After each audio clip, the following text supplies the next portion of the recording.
So we're making videos. We realized that this is a project that we want to do. I'm Andrew.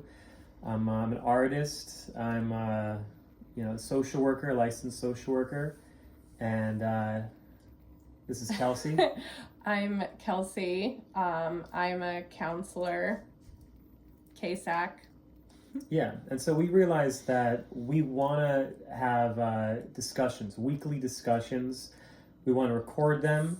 We want to make them available for the public because we realize that we talk about some really engaging and interesting things. And plus, it's also a project to kind of cultivate and refine our communication skills, our presentation skills.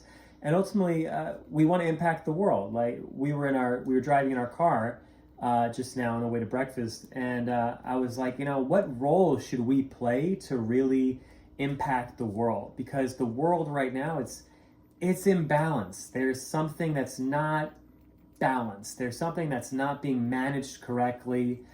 I watched the movie They Live yesterday, which is a movie about. This guy finds a pair of sunglasses and he starts looking around, and instead of fashion advertisements and food advertisements, he just sees obey and consume and marry and reproduce, and it activated a level of there are messages that are created by certain people that are led and directed by people who have a certain kind of agenda, and it's not right. Like there's aspects of the way the world is being run, poisons in our food, pesticides in our food, marginalization of a lot of people who don't have a voice, opportunity, confidence, support, to voice their opinion, to voice their perspective. Or I'm sure a lot of people do that through social media, but a lot of voices are not being heard. They're being they're not being paid attention to. And I think there's part of us that's not being paid attention to either by us and also by the public, that we feel we want to voice, we want to channel our convictions, our thoughts, our feelings, and really refine them. And it's a process, right? It's a process of interrupt me. I want you to say some stuff. The basis of why we want to do this is a bunch of things. However, the main priority is how can we make the world better, and I truly believe it's through socially, right? So connecting with people socially, having us reaching people, I guess on a level where you could just talk and interact and have a safe space to chat and feel loved, be loved, right? So anyway, I guess so. Yeah, how do we make the world a better place? But we kind of have a funny story, a cute story of how we met, right? We kind of want to talk about how we met, right? And how we came to this point. So this was kind of our idea this is how we kind of started chatting, actually, over wanting to make a YouTube channel, and so many ideas for a YouTube channel, right? But we have a cute story of how we met. Yeah. So Kelsie being a KSAC, me being a licensed social worker, and an artist. Yeah. Wow, we both have been refining these perspectives and our voices a lot. We ended up falling in love and diving into a relationship, and we're going to get married in Yes. actually 267 days we're going to get married, which is great. We have these little blocks that we change every day to count down the days. Thanks to my sister Lonnie. Hello. Yeah. So we want to kind of, I guess, talk about how we met, how we came to be, right? So we work at Samaritan Village in Ellenville, and we met through there. I'm in admissions. Andrew is a social worker, so he's kind of upstairs in clinical. So we work in the same building, just different departments, of course. But yeah, we kind of started off really fiery and having all these ideas, and now we're kind of like gonna get to it with this film, and just being consistent with posting. Yeah, I think like that was really the first thing that was bringing us together was, Totally was. wanting to meet and do a video like this, and it was not going to be like a romantic sort of thing between us. We was like, we're going to be professional, right? But I could tell there was like some chemistry here, and so then obviously we've developed and cultivated like a romantic relationship. And Yes. It's been really It's really been beautiful. Yeah, and we're looking at the camera, but I think that we're gonna have to realize that we're gonna have to just talk amongst us, because we're like talking to like the audience, and I feel like we just want to talk with us, and then this just happens to, you guys just happen to be like a voyeur or an audience, whoever's, but we're just gonna talk amongst, and you're just gonna witness that. That's kind of what you're signing up for. So, okay, so that's how we said kind of how we met. We could probably go into that more. We'll eventually get more into details, and you guys can totally Q&A us. That's fine, too. In the comment section. I guess there's comments down there. You can, ask. I'm sure you can do that at some point, yes. So, okay, so we have topics we want to cover, right? So one topic, this is a 30-minute session altogether. So we want to talk about, first it was mental health. Mental health is a big topic. And we're going to figure out, because I know that, I've experienced my own confrontations, or my own, with the mental health system and the institutional system, especially when I was younger. And it was very I was like, this is not the most supportive system. I realized, when I was kind of, I guess, experiencing my, I guess, I don't know, you want to call it, like an awakening. That's, awakening. What does that mean? A realization of who I wanted to be. And I was really, I wanted to expand more in my experience, in my embodiment of human life. I wanted to grow, and I realized that the kind of the resources that were in place for me, and the sort of the map that I was sort of aware of, it was not the right container for who I wanted to be. It was not the right.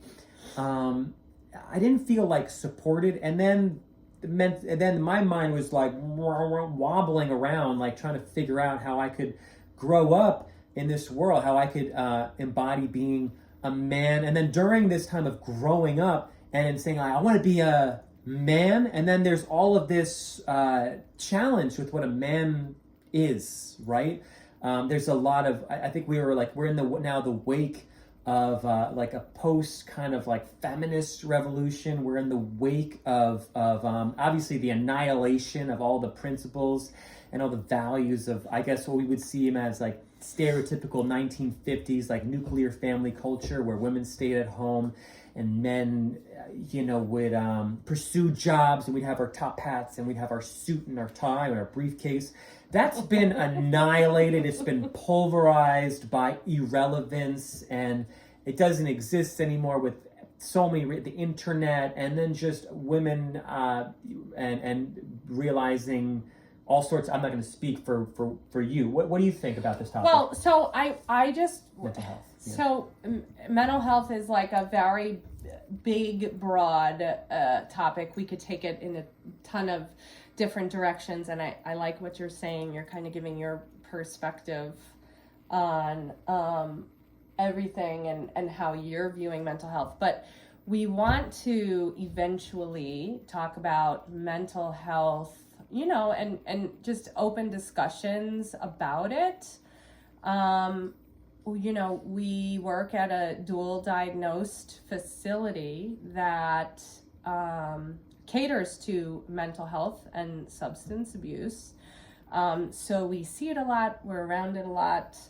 I'm sure, we have family, friends who we know of that struggle with mental health. And I think, that's just some of the things that we are open to discussing, willing to discuss on here. And also being like a support too for any other KSACs or social workers, LMHCs, PAs, NPs, psych NPs, nurses, who are in the field. We want to develop a safe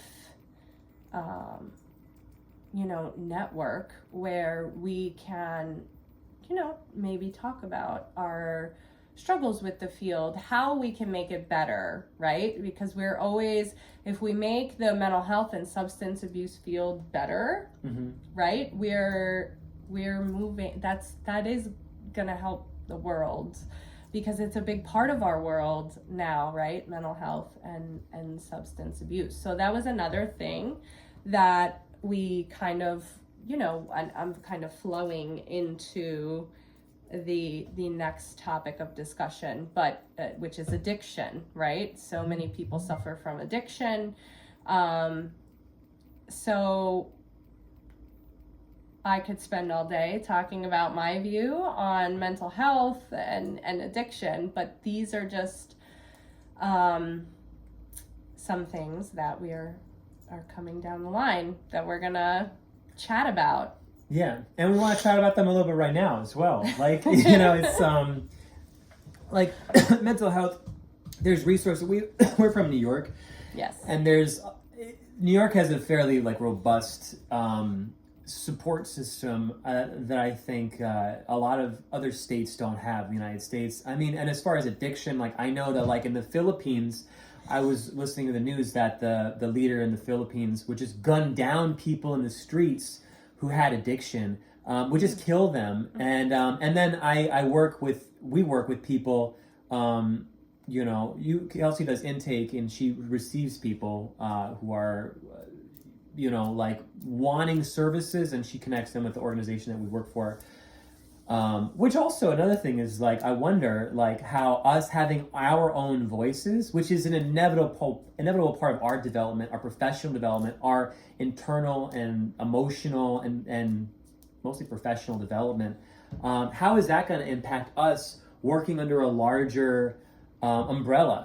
This is who knows? Who knows how that's going to affect us? We honestly, we don't know if we really want to involve or talk without the consent of this large organization, because it has to go through a board, decision makers, other people who have a specific kind of way that they want to guide the organization's brand and what their mission is. And if we say anything that is not in line with the organization that we work for, then we're connecting to them, without their permission, that puts, I would say, our positions in jeopardy, because they're look, if you want to talk about whatever you want to talk about, that's fine, but you can involve us or our name in your personal discussions that range from all sorts of things without our permission, with the tone that you're speaking about it with, the views that you have. So we can't really speak on behalf of the organization that we're Correct. from. We have Yes. to speak from our own perspective, which is independent from theirs, because... And it is. Yeah. It totally is. Yeah. I'm not here to necessarily say anything like that about the organization specifically. I'm talking broader, right? So I just want to try to bring counselors, social workers, anybody in the field together, really. And eventually we want to have like guests, right? To like sit down and interview and talk to, and just get tons of different perspectives and outlooks. Yeah, I'm just really excited about it. So well, also to me, this is a focused time, to have discussion, because we have 2 dogs, two cats, child, yes. like I have a painting practice. Kelsey's got a nursing like degree that she's pursuing, so there's a lot of other things that we're balancing, with this discussion. But this discussion it gives us a focused time where we're not just kind of speaking to each other at the table. Yeah. Where this is a communication between us and then also like the world. So there's this other there's other viewer and perspective that's part of the conversation, and we're speaking not only, we don't really talk like this to each other like without the camera. With the camera there's this performative like aspect, and I'm sure we'll refine like the personas that we truly want to embody, right? Yes. But we also don't want to change who we are, because we want to embody like who we truly are and how we truly feel. We don't want to deviate, from our perspective, right? But as far as mental health and addiction, like it's not great. Like, it's the resources that are out there. I think that there's great people. There's a lot of really good people out there. There's an abundance. There's an endless supply, I see, of good people. However, the system is obviously like not, it's just, I don't know if you guys really know like what's out there, but people are not doing great. As far as what we see, people are not doing great. Like they're, I've been noticing young men in their 20s especially, they're just like, they don't know what to do. They don't really know how to navigate in this world. You're talking about the clients. Yeah, like clients. Okay. Because if you are in like a social work position, you're in like you're seeing a lot of people every day. You're getting a really good perspective, because you're engaging with not only the systems that hold the people, but you're seeing a revolving door of a lot of different people. So we have a perspective that is like valuable and has access. We have visibility that other people don't. Other people just like go online and like research stuff, or have like algorithmic like tailored perspectives of what is going on in the world, whereas we see a lot of people of who are facing addiction, who are facing mental health issues. Yeah, we're gonna say something. So, well, for some who don't know the reference revolving door, I just want to say what Andrew means about a revolving door is, let's say, someone who again, struggling with addiction, could be any substance, alcohol, what have you, opiates, benzodiazepines. Someone who is struggling, they come into treatment, they stay, let's say, for 6 months at a long-term facility, or even a rehab, a 28-day, right? I've worked in other places that weren't necessarily long-term. It was a detox rehab.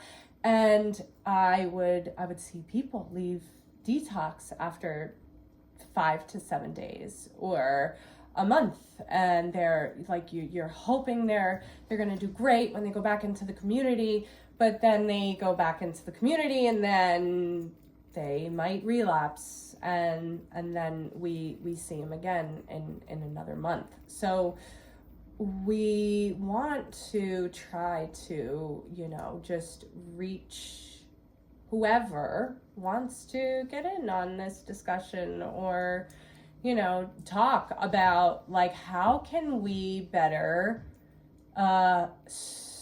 refine, right, this system, and the revolving door. So that would be the revolving door, right? So someone leaves treatment and then they come back. They might get well again, and then they go back out into the community, and there's so many temptations, and then they come back into treatment a second, third, fourth, fifth, 10th time, right? So that's all I'm trying to say, is that is an example of what a revolving door is. That's all I was trying to say. Yeah, and also so the fact that there is a revolving door with people who are struggling, it really, to me, it demonstrates that the system treats the symptoms and they don't get to the heart of it, to the root of it, to really understand what is the true issue of the person experiencing the mental health issue. What is the true issue of the person experiencing and relapsing with addiction? People are like, well, it's people, places, and things, and they have to just, figure it out, or they need the right medication, and it's like, look, I'm not bashing that stuff. Like, I'm not. Well, because part of it is figuring out some of those things, but it's like, it feels like there's something missing, right? Because once you're identifying these things, and you might be on what you think is the right medication, but then things are still happening, right? They're going back out still. Yeah. And they're struggling, and then they're coming back. So,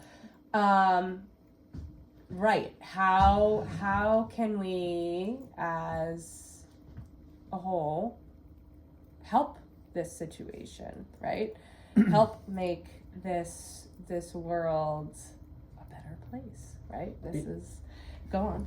Well, no, and that question of how can we make this world a better place, we have obviously come to the conclusion that we have to do this. We have to communicate with you, with the public, or at least put it out there and refine our communication of utilizing the platforms, because we have a perspective that, like, it can't be ego-driven. It can't be like, this is just a blue shirt. Like, we're not like trying to celebritize ourselves. Like, we don't give a crap about.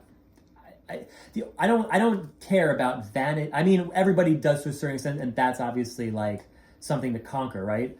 And obviously, anything I say about like the world or people is clearly like how I understand it, like an internalization that I'm processing myself. Like, that's just basic kind of like.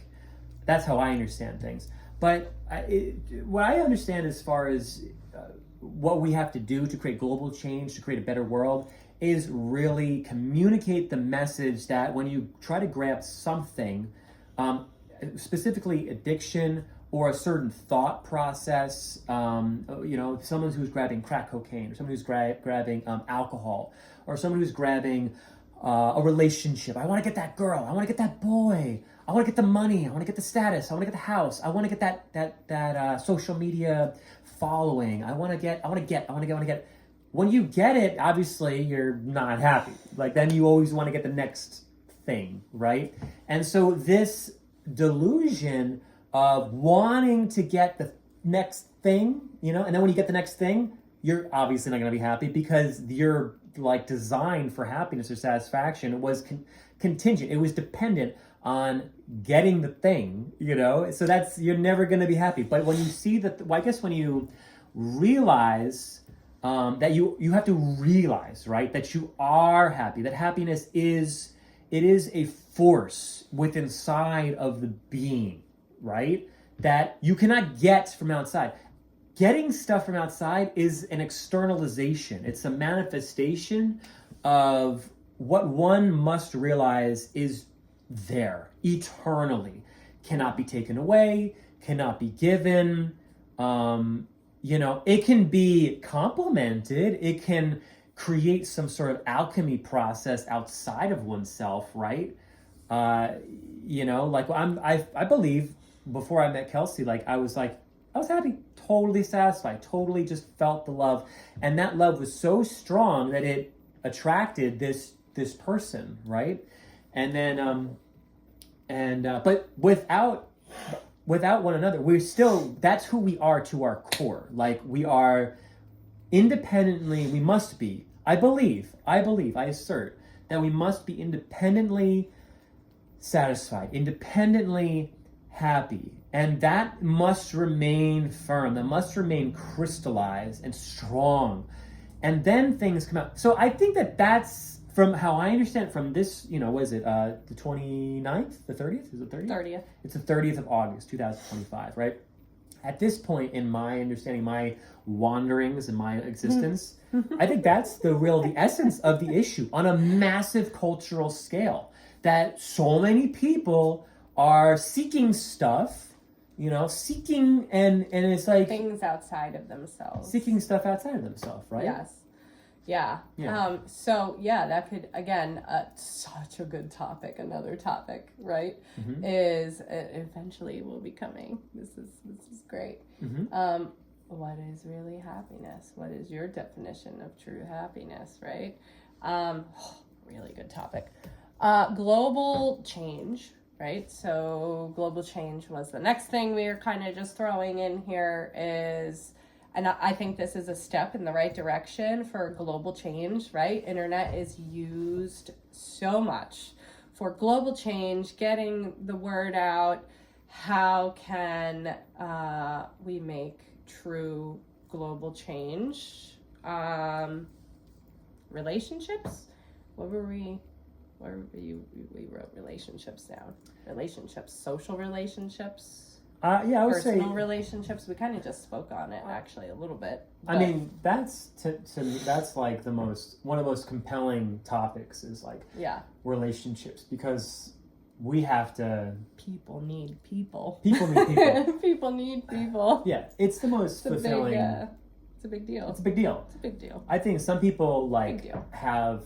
I think it's through oxytocin. Like someone who produces a lot of oxytocin in their brain, they have like a propensity, a gravitation, like a natural, consistent gravitation to want to connect to a lot of people who want to cultivate like a romantic relationship, who want to cultivate friendships, who are like the ones who it's somebody's laugh all the time. It's somebody's like birthday. Someone with a high oxytocin level is the one who is like just knows, I gotta get out a lot of birthday signatures, birthday card for this person, organize a birthday, and then I got to pick up my kids afterwards. And they have like a high oxytocin release level. They're really social, right? And I think this is also it's maybe. Look, this is not medical advice. Maybe something I don't know, oxytocin is this. But I just know that there's something. We're just throwing everything out there that kind of, this is what we're doing. We're just having a chat. We're having a chat. We're having a chat amongst ourselves, but with you guys, I guess, too. So, yeah. But there are many forms of relationships, right? Friendships, support, even, support after someone was institutionalized via rehab, detox, mental health unit, outpatient, what have you. Mm-hmm. Just support in general, right? And forming relationships. I think a lot of people don't realize how much social support is needed, social interaction is needed. But relationships is a really broad, big topic. We could take that so many places. Yeah. Right? But there's subtopics to relationships that we can really dive in. What's it's always whenever there's a topic, we have to ask questions with that topic, right? So if the main topic is relationships, then there are subtopics that can really illuminate the thought process. So for instance, what creates healthy relationships, what creates happy relationships, what have I understood as a method to create healthy and happy relationships? Time. I would just say time. Yeah. The only thing you really need to do for relationships is time. You want a relationship to grow. You want someone to know that you love them. You spend time with them, genuine time, and that's why I'm aware of there's different levels of communication with people that show different levels of strength and actual love. For instance, a text message is not as strong as a phone call. You know, when you call somebody, you're more so connecting with them. You text them, it's not as strong. And a phone call is not as strong as actually meeting with them in person. And 5 minutes with somebody is not as strong as when you spend an hour with them. And when you spend a day with somebody, that's not as strong of a connection as when you spend overnight with them. You know, like there's different levels and depths of cultivating like healthy, powerful connections with somebody. And the more powerful connection you have with others, the more relation you have with others, depth, like true, not just comments on their Facebook post, not just comments on their Instagrams, not just like a little email or a little like birthday card or a Christmas card. Those things are nice. And oh, it's good. I think you think about them for a second. But when you really dive into somebody, you really they feel seen. That's what we're looking for in life. You know, is to really be seen. You know, what else do you want? You want to be seen. You know, there's validated. Yeah.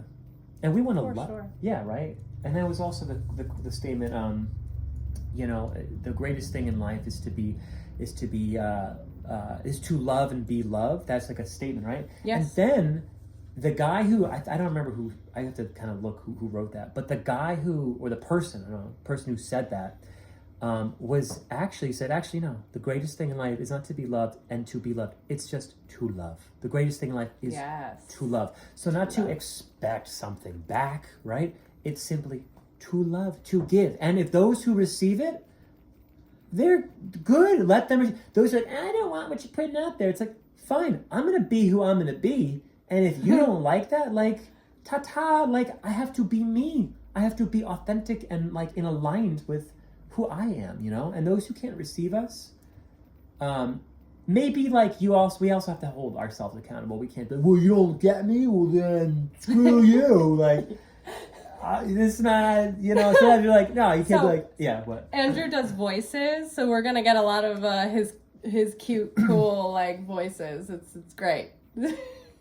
Gotta do voices, right? You gotta do the voices. Embody what We're just, like, totally gonna be ourselves on here. That's the goal. We're being ourselves. Yeah. I'm excited for you to put your voices out there.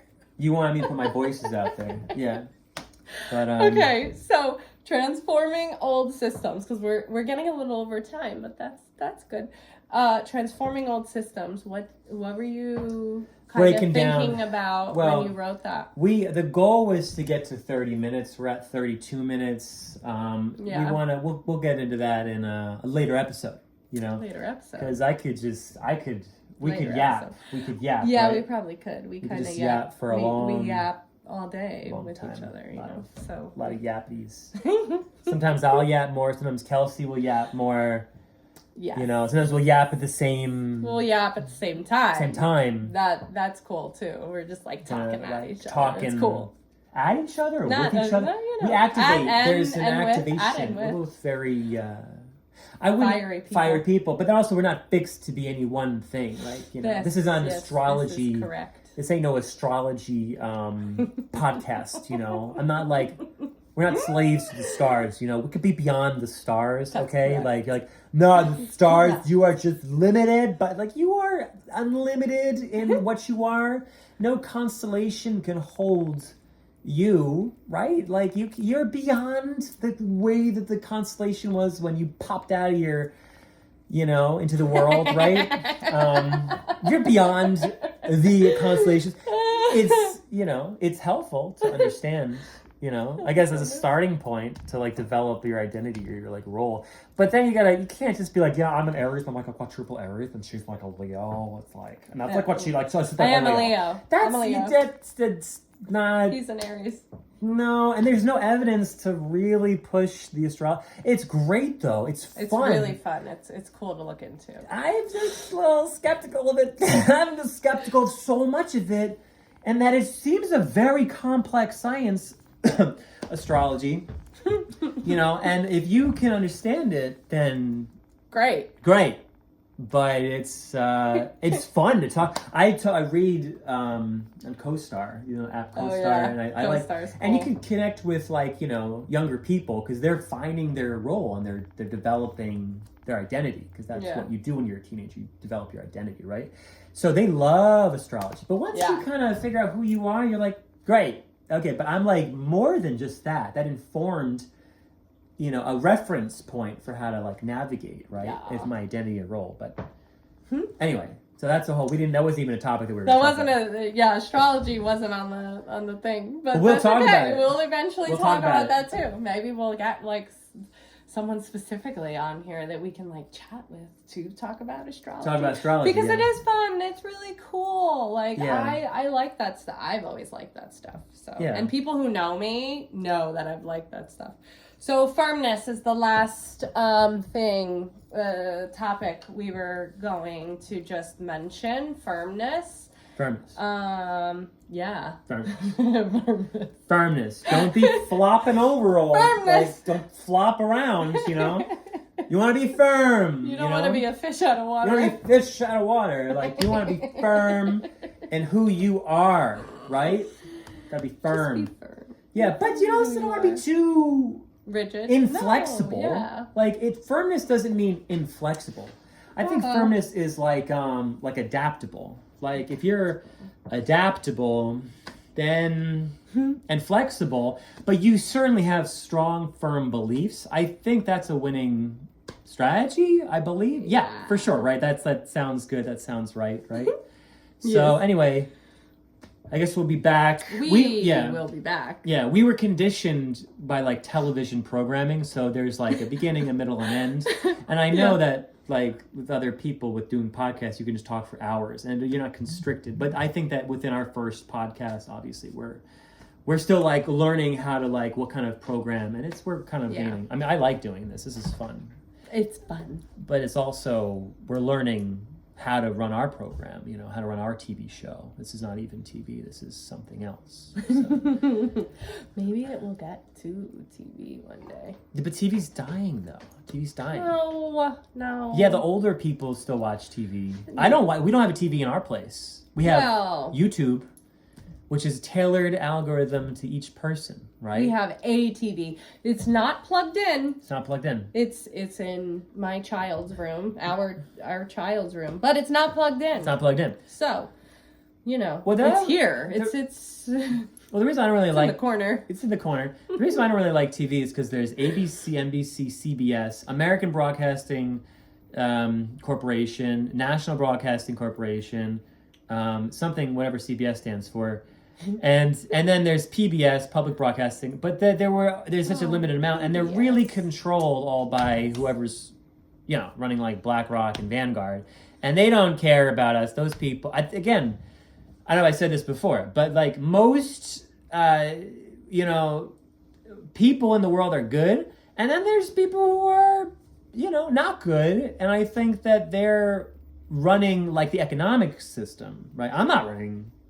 I don't think this is a projection. This is an observation that the people running Vanguard and BlackRock, who own all the wealth, right? We all know that Vanguard and BlackRock own all the wealth in the world. They're not, I don't know who's running the show, but they're not like amongst the people. And that's how it works. Like the people who are leading stuff, unless you are like amongst the people, it's a natural order that happens. Maybe they're not even psychopaths. Maybe they're just disconnected because they're so up in the high, ivory tower of their economic like strategy and moving things, and they're God knows what they're doing, that they're not one of the people. So of course they're going to be disconnected from the needs and the interests of the people, right? So I think that that's the ongoing eternal battle among as far as organizing and navigating through like a massive population.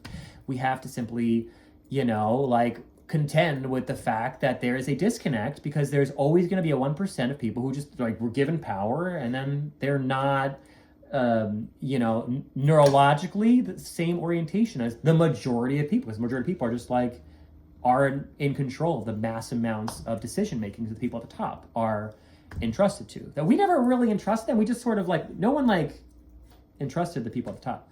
Anyway, does that make sense? Does that make sense? It makes sense. Yes. Everybody's good. Maybe everybody's good, but when you become that high up in your decision making power and you're controlling so much of the economics and the wealth and the capital and the force and the energy of the world, you're not gonna know how to be compassionate at a certain point. You're just not gonna know how to do it because So I think eventually, what's gonna change the world is somehow distributing the power amongst the global population, like where the global population makes decisions about the global population, so that the whole collective has a voice for itself, and we do not divorce like the collective from a decision-making group of people. That's how things go awry. That's not good.